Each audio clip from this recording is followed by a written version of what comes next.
Le Coca-Cola en Russie, c'est bientôt fini. La société d'embouteillage, Coca-Cola HBC, va écouler ses stocks jusqu'à épuisement.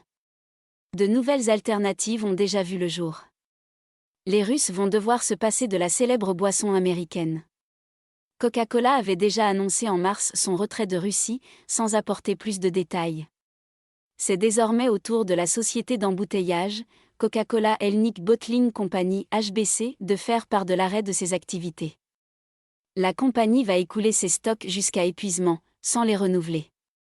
Dans un communiqué, le groupe a précisé qu'il ne produira ni ne vendra plus de Coca-Cola ou d'autres marques de la société en Russie. Il s'agit d'une première depuis les années 1980, date à laquelle est apparue pour la première fois Coca-Cola sur le territoire russe, à l'occasion des Jeux olympiques de Moscou.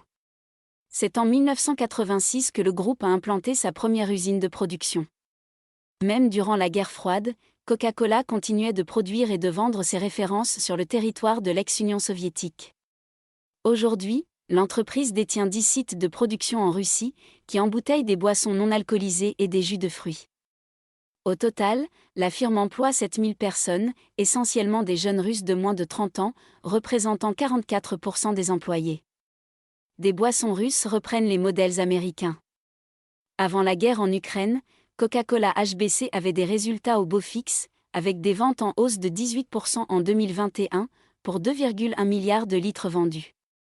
Le bénéfice net avait lui aussi augmenté de 31,9% en 2021, à 547,2 millions d'euros.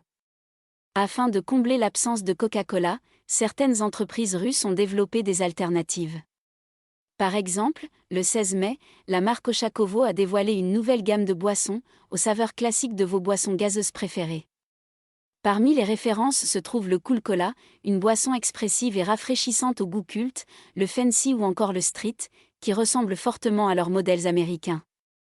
D'autres fabricants russes ont été encore plus rapides, comme Slavda qui a lancé le grain de cola dès le mois d'avril qui revendique le même goût que l'original.